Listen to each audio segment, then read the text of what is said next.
Okay. Hi everybody, Baruch Hashem. Here we are on Erev Shabbat, Parashat Balak. Before we go into some of the interesting points of this Parashah, what we can learn from it, today we also want to talk about something from 2 weeks ago in Parashat Korach, to talk about a character named Un ben Peled. Who was Un ben Peled? We know that he was one of the important figures that joined Korach in order to go with the rebellion against Moshe Rabbeinu. We're not going to go into the whole story, what happened, what have you, but we want to mention how Un ben Peled in the Parashah and what the maftir about Shimshon and Manoach, what is the link? We know that every Parashah that was given and all the haftarah that we have, there's a lot that comes in the haftarah that there's a big link to the Parashah. Now before we get there, we're going to go into this character of Ben Peled. His wife, the Sadeket, which the Pasuk in Mishlei, it says Chokhmat Nashim Banta Beita, meaning that the intelligence of a woman will build the house. And on the other hand, Isha Ivelet Horeset Biyadea, that a woman who is building her house without intelligence is actually going to ruin it, like we saw by the wife of Korach, who took her husband and herself and all her children down to hell. Okay, going back to Ben Peled and the Ishto Sadeket, we know that Ben Peled, his wife came and tried to save him and said, "What are you doing? Anyway, even if Korach will become the one that's going to take over after Moshe Rabbeinu, you're still going to be second-class citizen. You're not going to be the one in charge. So whether you're here now under Moshe Rabbeinu or if you're going to be under Korach, you're still going to be second class. What business do you have to join the machloket?" So Ben Peled is also a Sadiq. Some say Ben Peled, who was Peled, is not actually Peled, is Palu. Palu is a grandson of Yaakov Avinu. Is none other than one of the children of Reuven, meaning he was extremely old at that time. He sat in the lap of Yaakov Avinu. And that's why when Korach wanted to take somebody who has very much influence, that's going to bring a lot of people inside to the machloket, he chose the right person, Ben Peled. Now Ben Peled, we said that his wife convinced him to get out of the machloket. But we know that once a person, especially a man, once gets involved in the machloket, and over here Chazal tell us, or sages tell us, that he took a shavua to go with the machloket till the end, even if he's going to get killed. And once a man takes a vow, I don't know about today, nobody keeps his words anymore. But back then, when a man he took a vow, he went with it all the way to the end.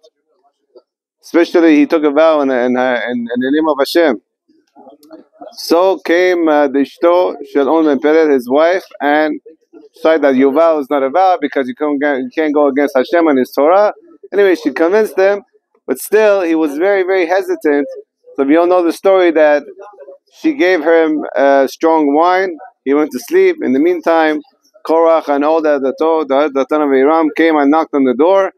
Opened the tent, and she took her head covering a little bit off, and her hair came out.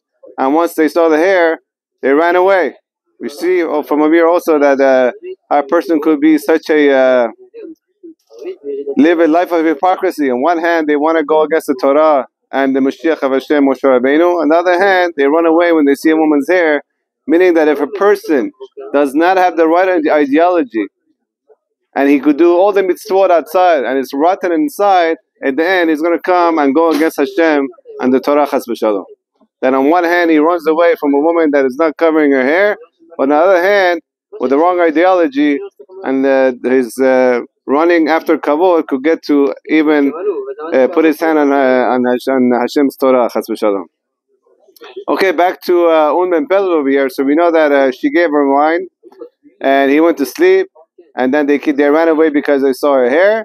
And but that wasn't the end of the story. We know that when the Ares opened his mouth, it actually came towards to the tent of Ben Peled in order to swallow him also. Ishto Shel On, his wife, grabbed onto the bed of On Ben Pelet that he was sleeping on, and she started screaming. She says, I'm not gonna let my husband to go down to Gehenna. You see from this how important her husband was to this wife, what a tzaddikat she was, that she was going all the way, bending over backwards to save her husband. So she woke him up on Ben Pele and said, let's go to Moshe Rabbeinu and apologize to him. He's like, I'm so ashamed to go out there to apologize to him. So she herself, she took her own Ben Pele by hand and took him out to Moshe Rabbeinu, and he apologized. And that was the end of the story. Until, at least that's how much we know. But then comes the haftarah of the whole thing with Manoach and his wife, Sophanid, who they were barren, and eventually they gave birth with the story of the Malach that came over and said to Manoach's wife, Sophanid, that you're pregnant and you're going to give birth, and you should not be drinking any wine, because the kid is going to be a Nazir, could never touch wine, and also you should never cut his hair. What's the connection over here? And why isn't the Sophanid, when he says the Malach, she's not afraid of the Malach? Manoach says when he found out there's a Malach, when an angel, he fell on his face. But she's very down to earth. She's not afraid to see, like you see walking on the street, you see a Gadol Ador or an angel come in front of you. You see in this Parashah, Bilam fell on his face. Even our forefathers, when they wanted to talk to Hashem, they fell on their face. It's not so simple to see a divine being come in front of you. So how is it so funny afraid over here? So let's go back and say that this is all our sages tell us. This is in the Rav Baruch Rosenblum explained this piece very beautifully. That Sophanid and Un Ben Pelet and his wife actually came back in a Gilgul. Why? Because they never had children. They never had children. They were tzaddikim, and he did teshuvah, but they didn't have children. So Hashem brought it back to this world again in reincarnation in the life of Manoach being on Mempeled, and Ishto Sophanid is going to be the wife of Mempeled coming back in this reincarnation as Eshet Manoach. And the fact that she was Moker Tov to Rabbanim. She actually always ran after Rabbanim, after Moshe Rabbeinu, and she was always going after Torah scholars to get brachot, to have kids, in order to have kids to learn Torah and to go in the ways of Hashem. And we know that Moshe Rabbeinu is called the Malach, like in last week's Parashah it says that Hashem Shalach Malach. And Rashi says Malach is Moshe Rabbeinu. That because of his Kedushan Ta'ara of learning Torah, he became like a divine angel.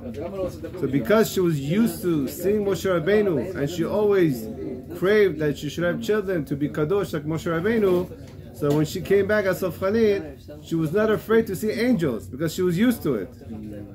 But Manoach, who wasn't so on fire like his wife, to have children, to go in the ways of Moshe Rabbeinu, he was afraid to see angels, although he did teshuvah, and then he wanted also. So they came back and they had a child now, and that child was named Shimshon. Why wasn't he able to cut his hair and not drink yain? Because of the two things that his mother did in the last reincarnation. Because she gave wine to Un Ben Pelet, and therefore, although she meant well, it was not such a nice way to come out of the shavua that Un Ben Pelet had. So that's why he could not drink wine, Shimshon, and also because she took her head covering a little off, so therefore this kid cannot touch his hair forever. We just see how important it is that how a woman could raise the family, and the ruchaniyut of the house is based on a woman. Of course, the man is also involved. But the sadkaniyot of the woman and how much she wants kids to go in the ways of Hashem is what led to the wife of one Pelet to save her husband and then come back in this as Manoach and his wife to have a judge that would save the Jewish people, because they had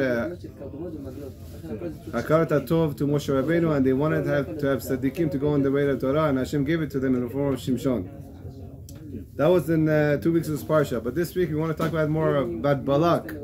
Who was Balak? Who was his character? Why do we have a Parashah named after Rasha Merusha Balak? You all know that there's only a few Parashah that we have names on, and all the other Parashah, Chaye Sarah, Pinchas, and Yitro, they're named after Tzaddikim. This is the only Parashah in the whole Torah that there's the name of a Rasha, an evil person. Question is why? Why is Balak, he gets to sit on a Parashah with his name on? So there's many answers, but one of the answers is because that Hashem loves a person that his inside is like his outside. Of course, he wants his inside to be good, like his outside to be good, to go in the way of Torah and to be a tzaddik.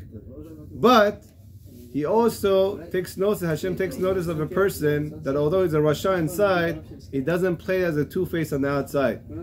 He doesn't, it's not like those Nazis that they used to act very nice outside, but inside they wanted to kill every single Jew. And we saw what happened in there. And that's why Yaakov Avinu prays when he prays, there's two enemies. One enemy is the more scary enemy is the Achi, the one that comes and gives you a hug and drinks and eats with you and does business with you. And when you're not looking, he stabs a knife on your back or he says Lashon Hara about you. But at least in this sense, Balak was not like that. Balak was not like Bilam, who on the outside he showed that he loves the Jewish people and he wants to give a brachot. Well, we all know that our sages tell us all these brachot were actually meant to be curses, except for Matova Olecha Yaakov. But we see that all the brachot in the end turned out to be curses that unfortunately happened throughout the generations to the Jewish people. And that's what the scary thing about a two-face is, and that's what Hashem hates. And he calls that person Ra, an evil person. And that's why Balak, who was an evil person, but at least in this sense, he actually was not as evil as Bilam.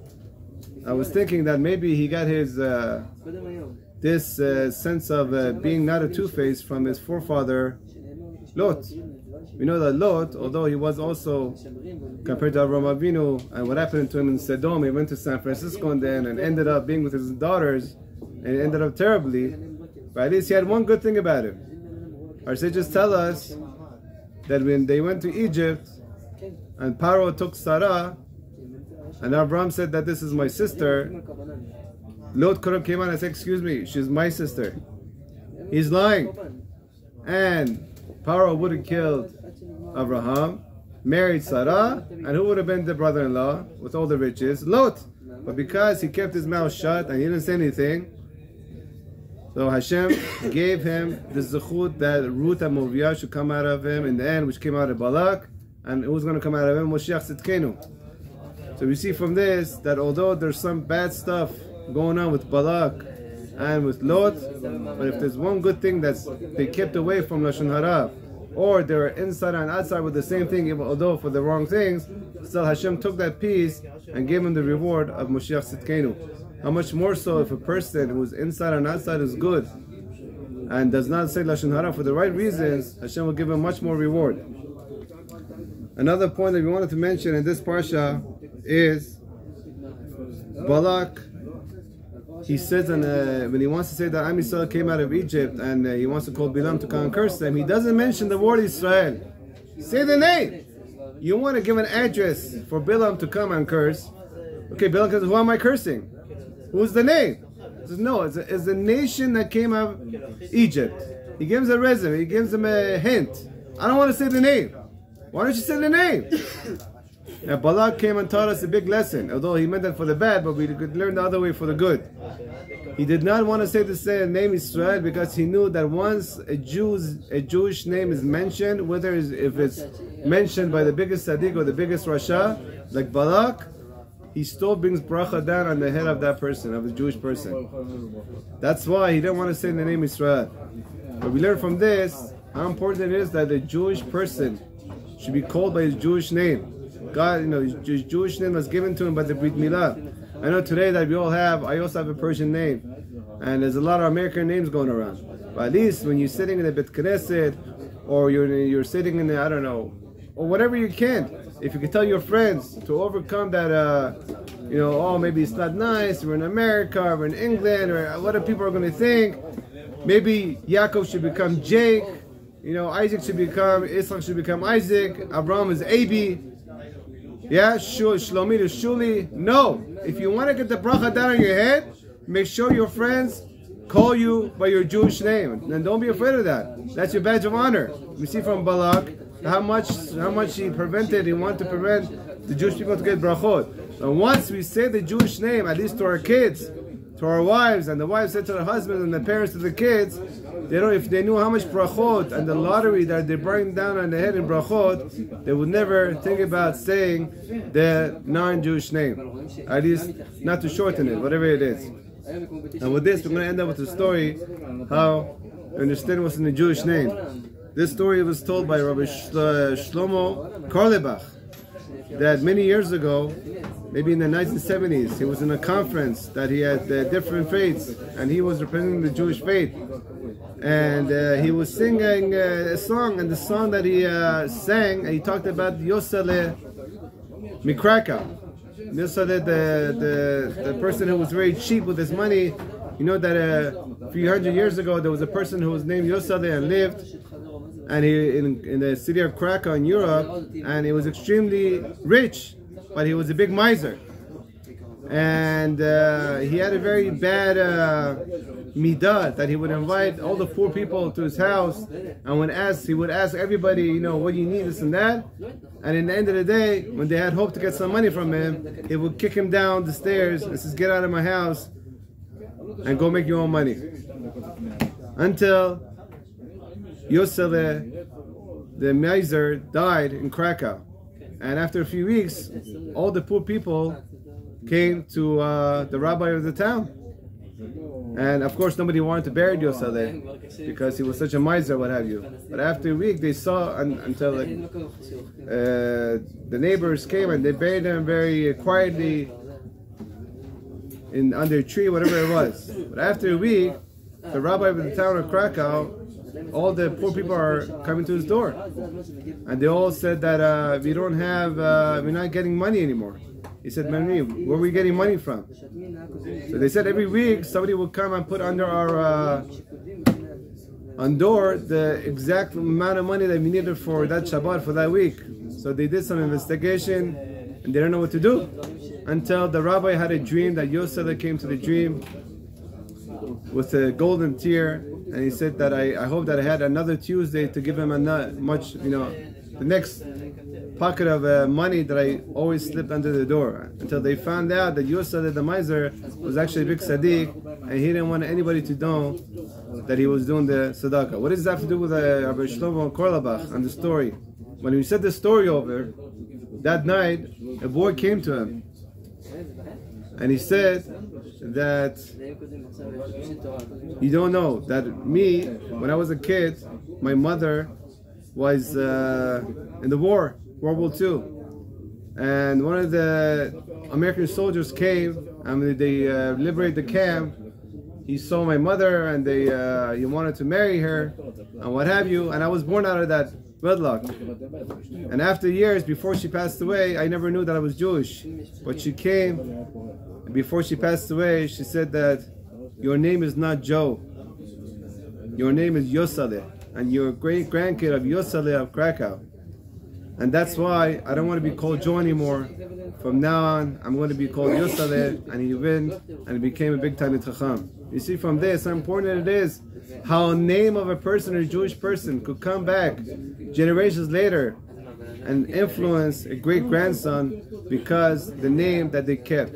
Bezat Hashem, we should keep our names and we should call each other by their Jewish names and bring a lot of bracha on ourselves. And Bezat Hashem, shenizke kulanu leMoshiach tzidkenu b'mehera v'meinu amen. Shabbat shalom alech.